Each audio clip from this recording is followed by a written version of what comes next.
मंजुलिका भी अपने हाथ में अपना ही कटा हुआ सर लेकर गीत गाते हुए राजा विध्वंस के कमरे की ओर जा रही थी। और जो कोई भी उसके रास्ते में उसे रोकने की कोशिश करता, मंजुलिका अपनी नजरों से रोशनी का वार करते ही उस शख्स के टुकड़े कर देती। मैं आ गई राजा विध्वंस। देखो, तुम्हारी मंजुलिका तुम्हारे पास आ गई। अब भी मुझसे गुस्सा रहोगे मेरे राजा? मंजुलिका की प्यार भरी बातें सुनने के बाद जैसे ही राजा विध्वंस ने अपनी आंखें खोली तो उसकी आंखें फटी रह गई। उसके सामने एक बिना सर का धड़ था। ने माया को मार दिया। माया ही तो थी एकमात्र जरिया उस सुहागन चुड़ैल को खत्म करने का। आज बरसों बाद तो वो अपना मुंह खोली है। वो मुंह खोली है इसीलिए तो मारी गई है। ये कहानी अब तभी खत्म होगी जब मेरा अंत होगा।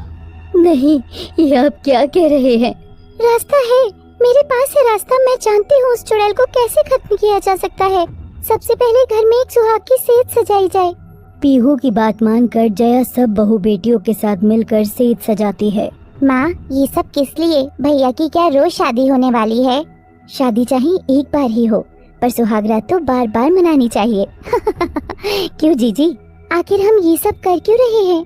पीहू सुरभि को कमरे के बाहर ले जाती है और उसे सारा माजरा समझा देती है। इसका मतलब जो भी सुहागन चुड़ैल है वो भूषण को देखकर आ जाएगी और तुम उस पर वार करोगी। ये क्या बकवास है? अगर वो चुड़ैल सच में ही निकली तो मेरा पति, तुम क्या मुझसे मेरे पति की बलिदानी चाहती हो? नहीं नहीं, मैं तुम्हारी तरह ही मेरा पति नहीं जाने दूंगी भाभी। पीहू जैसे तैसे सुरभि को परिवार की भलाई का वास्ता देकर भूषण से ये काम करवाने को राजी हो जाता। तुम तीनों की वजह से हम परेशान हैं। तभी पीहू भूमि और सुरभि को इशारा करती है और दोनों जाकर स्त्री को दुल्हन बनाकर ले आते हैं। स्त्री शर्मा रही थी और उसे भूषण के ऊपर बैठा दिया जाता है। हाँ, अब मैं सुहागरात मनाऊंगी जीजू। जीजी से पहले मनेगी मेरी सुहागरात। छोटी, ये सब क्या हो रहा है? पीहू स्त्री के बिस्तर पर भूषण के करीब जाते ही पवित्र सिंदूर की थाल से बिस्तर के चारों ओर घेरा बना देती है और बाकी सब एक दूसरे का हाथ थामकर सिंदूर के घेरे के बाहर की ओर बिस्तर को घेरकर खड़े हो जाते हैं। भाभी, ये सब आखिर है क्या? मुझे बताओ तो सही। आपके कहने पर मैंने अपनी खुद की बहन स्त्री को अपने पति के पास भेज दिया। तुम क्या करने वाली हो? मम्मी जी, जब माया को चाकू लगा था तो दुनिया त्यागने से पहले उसकी आत्मा ने मुझे उस सुहागन चुड़ैल की पूरी कहानी दिखाई थी। उस जन्म में जैसे उसको रोका गया था, माया ने मुझे इसे रोकने का उपाय भी बताया है। जैसे ही स्त्री के रूप में आई ये सुहागन चुड़ैल भूषण के साथ संबंध बनाने लगेगी, तभी हमें हाथ पकड़े हुए एक साथ ही इसका असली नाम लेकर इसे पुकारना है। और जब ये असली रूप में आ जाएगी तब इसके बालों को जकड़कर इसे वश में करके जलाकर खत्म कर देना है। पर इसमें तो मेरी छोटी की जान, वो तो तुम्हारी छोटी कभी थी ही नहीं। वो तो इस दुनिया में कभी आई ही नहीं थी सुरभि। जो भी थी ये दुष्ट चुड़ैल ही थी जो हमेशा से इस समय के इंतजार में तुम्हारी बहन की पहचान की आड़ में थी। मुझे स्त्री पर हमेशा से ही शक था। कभी मेरी बंद अलमारी में आकर बैठ जाना तो कभी अजीब हरकत करना, और तो और जब माया पर हमला हुआ था तो वहाँ से मैंने इसकी परछाई को गुजरते हुए देखा था। सुरभि ये सच जानकर हिल गई थी। उसे अपनी बहन की बहुत फिक्र थी और सब लोग हाथ पकड़कर सुहागन चुड़ैल का नाम पुकारने लगते हैं। सुरैया, सुरैया, सुरैया, सुरैया, सुरैया। बाहर निकल दुष्ट सुरैया चुड़ैल। अरे और कितनी देर लगेगी? अगर ये अभी नहीं निकले तो बस मेरी बीवी की छोटी बहन के साथ मेरी सुहागरात बन जाएगी। अरे कोई रोको। अब कमरे की बत्ती बुझने जलने लगी थी। स्त्री की अचानक सांस चढ़ती है और वो भूषण की ओर झुकती है।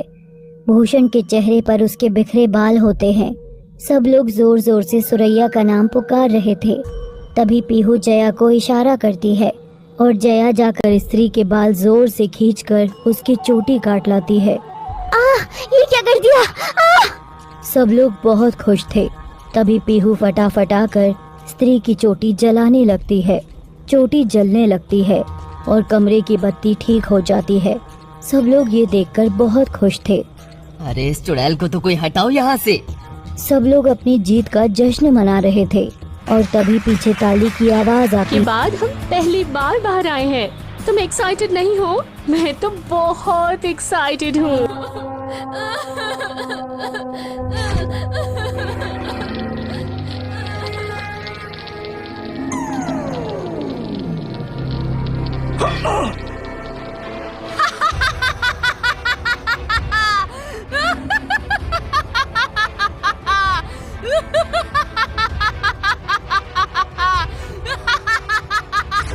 क्या कर रहे हैं आप लोग इस घर में?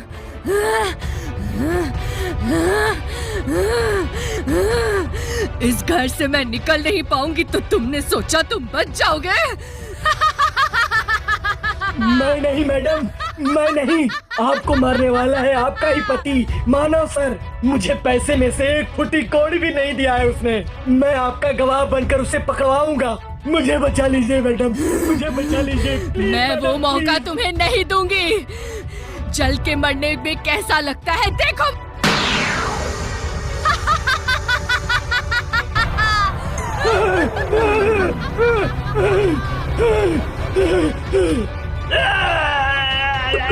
रुकिए, अपनी आंखों के सामने ऐसे किसी को जलकर मरते हुए मैं नहीं देख सकता। नहीं, कौन है आप?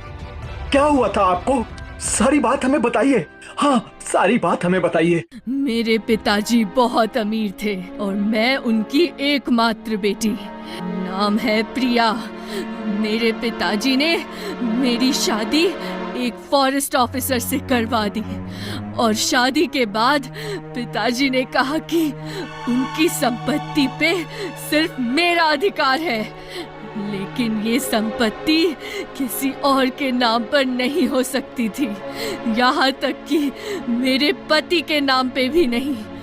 और ठीक इसके बाद मेरे पिताजी चल बसे।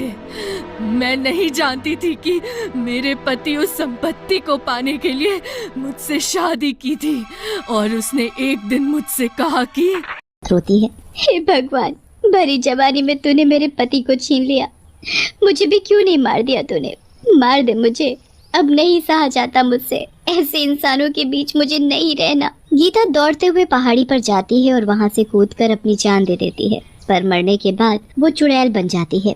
मरने से पहले मैं कितनी सुंदर थी और अब देखो मैं कितनी बदसूरत हो गई। शायद ये रूप मुझे उन सभी से बदला लेने के लिए ही मिला है। अब मैं किसी को नहीं छोड़ूंगी, सबको मार दूंगी। चुड़ैल सीधा अपने घर जाती है और घर पहुंचकर वो एक बहुत बड़ा गोलगप्पा बनाती है और उसे वहीं घर में छिपा देती है। सुबह होते ही चुड़ैल पहले तो घूंघट से अपना चेहरा ढक लेती है, फिर अपना ठेला लेकर बाजार निकल जाती है। बाजार पहुंचकर, ओ गीता रानी, ये इतना बड़ा घूंघट डालकर अपने इतने सुंदर चेहरे को क्यों छिपा रखा है? वो इसलिए छिपा रखा है क्योंकि सुबह गोलगप्पे बनाते समय मेरे चेहरे पर तेल की छींटें पड़ गई। डॉक्टर ने बोला है जब तक ठीक नहीं हो जाती मुंह ढक कर ही रहना। अच्छा, तो ये बात है। अब तुम मुझे गोलगप्पे खिलाओ जल्दी। आज से मैं सभी को मुफ्त में गोलगप्पे खिलाया करूंगी। तुम्हें जितने खाने हैं उतने खा सकते हो। और हाँ, घर पर आओगे तो अपने मुलायम हाथों से गोलगप्पे खिलाऊंगी। चुड़ैल की ये बात सुनकर रमेश के तो जैसे होश ही उड़ गए। घर पर? ठीक है, फिर मैं शाम को आ जाऊंगा तुम्हारे घर, तुम्हारे हाथ से गोलगप्पे खाने। फिर क्या था, शाम होते ही रमेश चुड़ैल के घर पहुंच जाता है। गीता रानी, ये तुम्हारे घर में इतना अंधेरा क्यों है? जरा बत्ती तो जलाओ।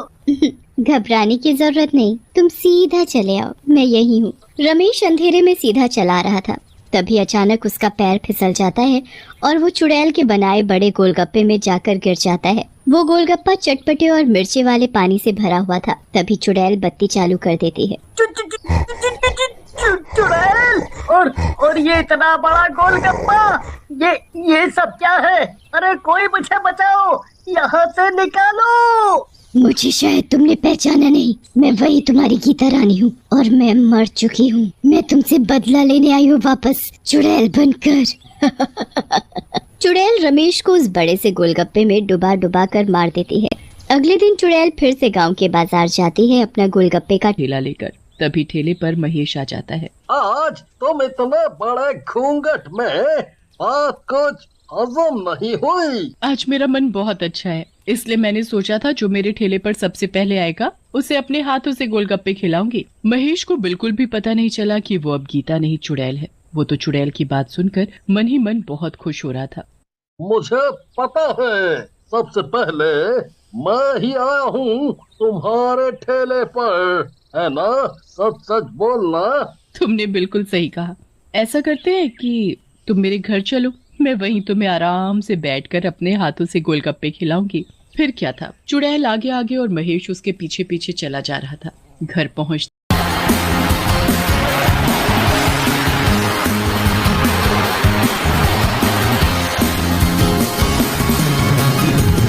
एक लड़की नीला लहंगा पहने हुए ठीक उसके सामने खड़ी थी। उसका चेहरा दुपट्टे से ढका हुआ था। कौन हो तुम? लड़की कुछ नहीं बोली, लेकिन तभी हवा का एक झोंका आया और उसके सर से दुपट्टा हट गया। लड़की का चेहरा पूरी तरह से झुलसा हुआ था, आंखें लाल लाल चमक रही थी।